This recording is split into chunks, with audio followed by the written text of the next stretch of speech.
Today's video is a special one. It's not my standard video where I talk about Roth conversions or how much you need to save for retirement. This is a video prompted by my client who I sent a checklist to, and he told me he would not have retired with confidence without seeing this checklist because he did not want to forget something, and I almost did not bring it up to him. I shared that a previous client really resonated with this, and I wanted to show it to him, and he's like, "Do you not show this to every single person?" I was like, "No, I just thought you'd resonate with it." He's like, "Everyone needs to see this." So because of that, I'm going to show it to you. You can, of course, get access to it. You can see it's inside my academy, which I'm going to talk about in a second. So I'm going to show it to you, and we're going to go through some fun stuff today.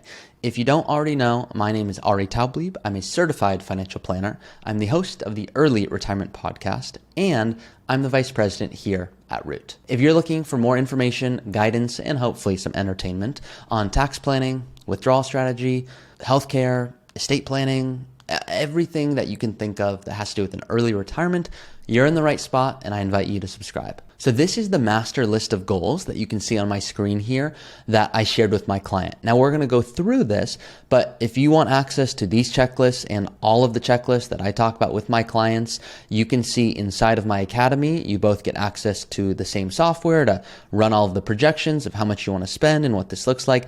This is good for clients that go, I want to work with Root, but I don't quite have $2 million yet. And if you currently are working with Root and haven't seen any of these resources, make sure to email your advisor and we can send them all to you. So the point here that I want to go through, some of this is a little cookie cutter. Let me be honest. Okay. So first question here. Do you need help deciding when you want to retire? Yes. Like everyone needs help. Do you want to retire early? Yes, most people do. So that's not why I'm bringing this up. Okay. It's like when you go to the doctor's office and they're like, do you have this medical condition? It's like, no, and yes, but I need help, not just yes or no. So my point here, I'm showing this to you, and the client that I spoke to who then retired was like, this was really helpful because there were a few things that I did not consider that now I know about it is going to change the way I'm looking at retirement. So if you want to look at all of this, of course, it's all in the academy, but what I want to go through are the important keys here, not just do you want to feel confident about your plans for retirement? It's like, of course I do.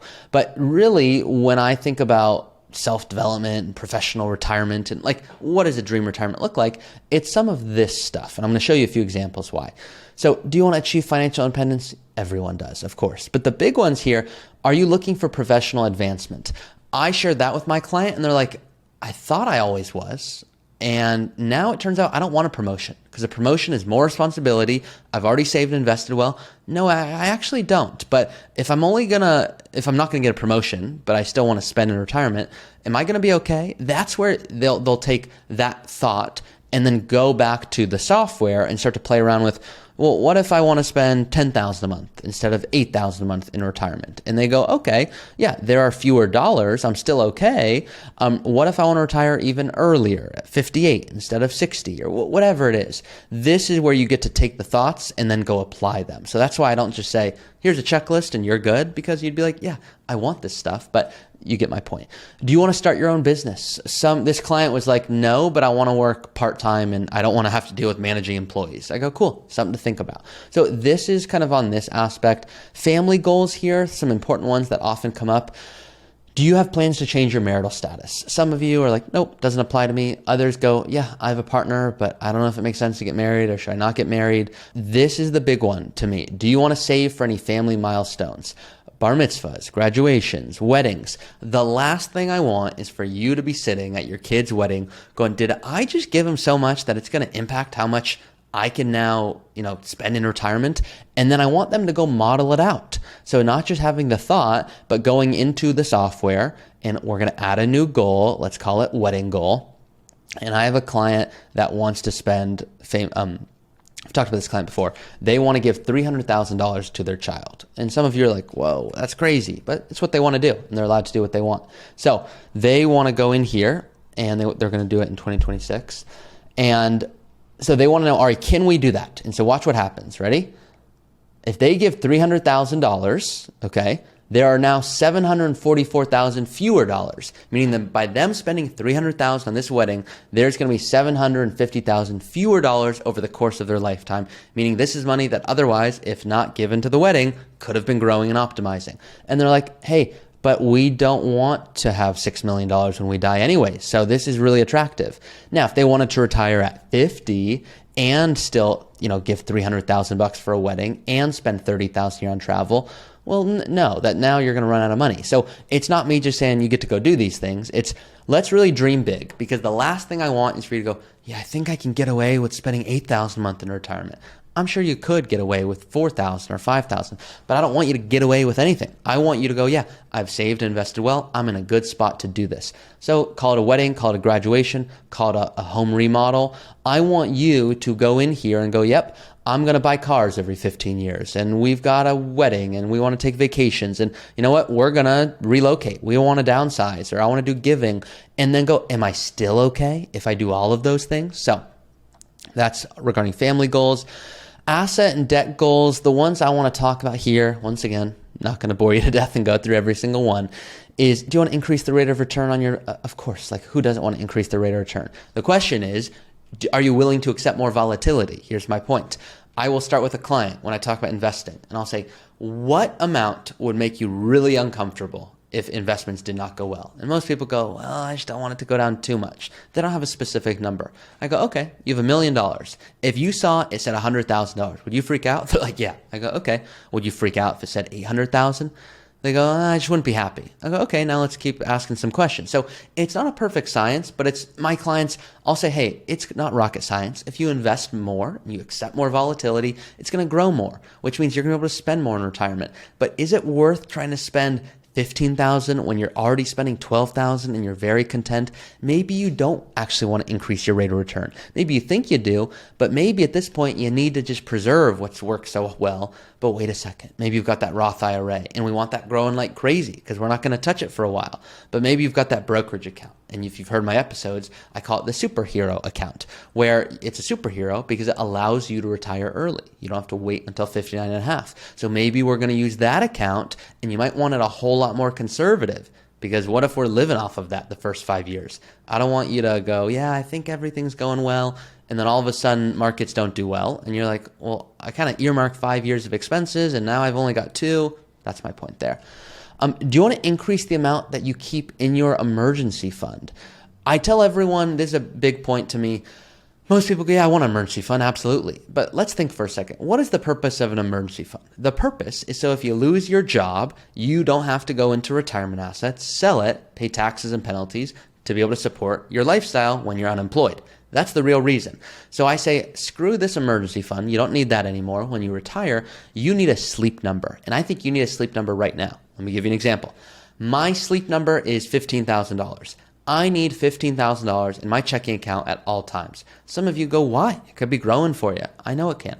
I don't want it to. I just feel better having $15,000 in there. Couldn't even tell you why. Maybe I grew up and there was something about that number, or my dad used to say, you know what, always have 15,000. It's not just science. It's just that's what I'm comfortable with. I don't also need an emergency fund beyond that because I have a very stable job. I've got a lot of things that are going well for me. I'm very fortunate. I don't need additional money that could be growing for me, but I want that there. My point here is a lot of you have an emergency fund. Good. I want you to have an emergency fund.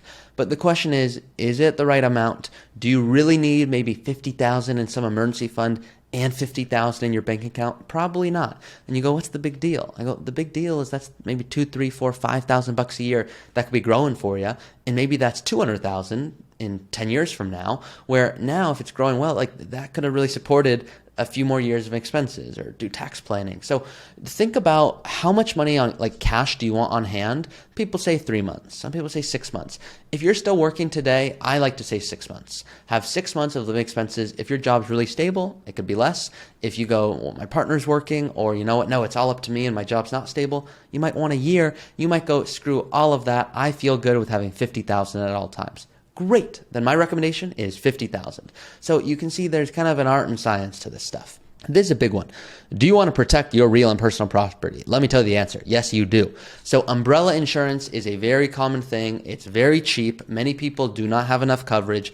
Consider talking to your insurance agent about umbrella insurance, or your financial advisor if they're a good one, and they're going to help you identify how much you need. Refinancing, consolidating, paying off debts. Do you have plans for a second home or vacation investment property? These are things that I brought up to my client once again, and they're like, I kind of do want a second property. Like I never thought that was a reality, but I kind of do. And I said, cool. Do we want to, buy it outright? Do we want to, get a mortgage? Most people don't want a mortgage. So I said, let's call it vacation property. And let's assume you're going to buy it and it's $500,000. But you're not going to do it until 2030, for example. It's just going to be a one-time expense of $500,000. Now, should they take a mortgage? And yeah, there's stuff they can do. Okay. So now let's look at their scenario real quick so you guys can kind of follow me along here. So now let's assume they want to work until 60. There's just you're going to wonder, hey, what are the assumptions going in with this client couple situation? Don't worry about that. I'm just showing you the capabilities of this. I'll tell you they're 48 and 40. They don't have any kids. They bring in $250,000 a year. They've got $870,000 right now. Okay. So what I'm showing them right now, okay, is if they worked until 60, which that's what they want to do right now, but it might change. They want to spend $10,000 a month, extra amounts for healthcare before 65, extra amounts for travel, first 15 years of retirement, $300,000 on that wedding, and buy a property for $500K. They could do it. Now, they were on track for $6.2 million. Now they're on track for $4 million, and I'm telling them to work until 60. If they said, Ari, we don't want to do that, we'd rather retire at 55, but still buy the wedding, still help with the wedding and still do the property, well, now we're cutting it closer. So maybe they might go, you know what, the wedding, yeah, you know what, we love our kids, but not that much. Just trying to keep it fun here. $120,000 versus $300,000. Well, that makes a pretty big difference here. Remember, before they were cutting it close. Now they've got $2 million left over. All I did was instead of them spending $300K on their kid's wedding, they're spending $120. Let's put it back to $300,000. Well, they're on track for $2 million, and now they're on track for $800,000. So all of these goals are not just things to think about. It's think about it and then go model it out and see, okay, what could we do? What are we on track for? Other ones here regarding lifestyle. Are you planning to move? This is a big one. Are you going to consider downsizing? Are you considering, is there a significant home improvement? So if you're going to do a big remodel, traditionally you want to do that before you retire, because the last thing you want is to retire and go, wait a second, markets aren't doing well. I've got healthcare costs. I'm doing this remodel. There's so many expenses. What do I do? Any big vacations? I want you to plan these out. I really do. If you're going to go in here, don't just say $30,000 a year on travel. I like when you go, yep, we're going to go to England and we're going to watch the Premier League, which is my favorite soccer league, football league. I want you to do that stuff. Really plan it out. These are kind of silly, but do you want to reduce your tax liability? It's like, no, I'd rather it increase. It's like, of course you do. But really what it's saying is, do you want to support a charity? Are you planning to sell a business or real estate or a big asset? And a lot of tax stuff. The healthcare is huge, huge, huge. If you don't already know, I have an episode where I bring on a healthcare expert to talk about this in more detail. But long-term care, sometimes I'll tell a client, you can self-insure, meaning you don't need to pay for long-term care. You have enough money that you're going to be okay, even if you don't buy a policy. And then my mom, who loves long-term care policies, even if they're not the best ones, goes, you know what? I want to buy long-term care and I just sleep better having that policy, knowing it's going to be there and I can use it if I want. And I say, great, still own it, because you're going to sleep better having the policy. The point of financial planning is really not to optimize, even though I say it all the time. The point is to go, I want to optimize. I've worked really hard, but there's some stuff that you don't want to optimize so much where you go, yeah, I did optimize and I don't have a long-term care policy and I think I'm going to be okay. But now you're losing sleep every night because you really just want the policy. So go get the policy. My point here is think about this, not fun, but do you want to age in your home and avoid a nursing home? Do you want to, this is stupid, but do you need to prepare for a possible illness? Sounds stupid. I don't like the word prepare, but give you a scary example, but very real. I have a client. She's lovely. I'm not going to say her name.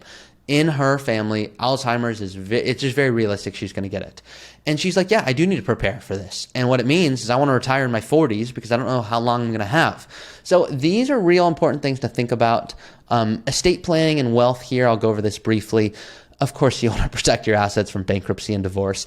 You want to do it, but do you have an umbrella policy? Do you have ERISA protection on your 401k? All of them do. Are your monies in an IRA or a rollover IRA, which comes with additional protection? This kind of stuff. What's going to happen? Where does your partner or spouse log in if something happens to you today? Do they know where to go for everything? Is it hard statements? Is it electronic? Are there organizations you want to support? Do you want to leave it to your 3 kids or 2 kids or 1 kid, and then eventually they get it all right away? Do you want them to get it over time? Here are things to think about. This is a master list of goals. And my client was like, wow, this is really helpful. A lot of this, they were like, yep, not relevant, totally get it. But then there were 3 or 4 that they go was really helpful. This is another, so this is a checklist. Then what I'll show my clients are flow charts as well. These flow charts are saying, so where should your next dollar go? Meaning right now, are you financially secure? Meaning you've got a good emergency fund, no high interest debt, good insurance. Yes. So if you click yes to that, just follow the arrow here. Have you taken advantage of all the free money available to you? So that's, for example, your employer giving you a match. ESPP. So are you taking advantage of the fact that you get a guaranteed discount on employer stock? Okay, you've done that. Great. Let's keep following the list. What's the primary goal behind the next dollar? Do you want to save for retirement? Do you want to save for a specific expense or a goal? Education, medical, charity? Are you pursuing a broader objective? So like real strategic planning, and then kind of follow along and go, are you able to save in a retirement account? IRA, 401k, blah, blah, blah. Okay, great. Do you expect your taxes to increase? Maybe you want to consider Roth. Maybe it's pre-tax. Maybe we want to consider, are you concerned about needing the money in the first potential next 5 years or so? Maybe we want to look at low volatility assets, bonds, CDs, MYGAs. So these are the types of flowcharts that initiate conversations. So I have all of these examples. If you're thinking about, I want to do a remodel, or should I do, let me think. There's just so many, I blank sometimes. Do you want to refinance? Do you want to do a 1031 exchange? What are ones I did recently with my clients? Do you want to do Roth conversions? Do you want to retire earlier than you thought, knowing tax brackets are going to change? Where should you go for healthcare? Do you need disability insurance? How should your estate plan be set up? All of these checklists and charts and things, it really just helps you organize your retirement. So once again, all of this stuff is inside of this academy where you get access to everything I talk about, all of the software, everything that you see on my YouTube channel. And we do all of this to optimize what you're working so hard for. Now, if you are personally looking for holistic guidance and you've got north of $2 million and you just go, yep, I want to delegate this stuff. I need a partner in retirement. I still want to have a say as to how things occur. I want to know the why, but I don't want to have to do it. I'm looking for that next level of planning. Well, that's why we exist, and we'd love to speak with you. In which case, of course, reach out on rootfinancialpartners.com or the link in the description of today's episode.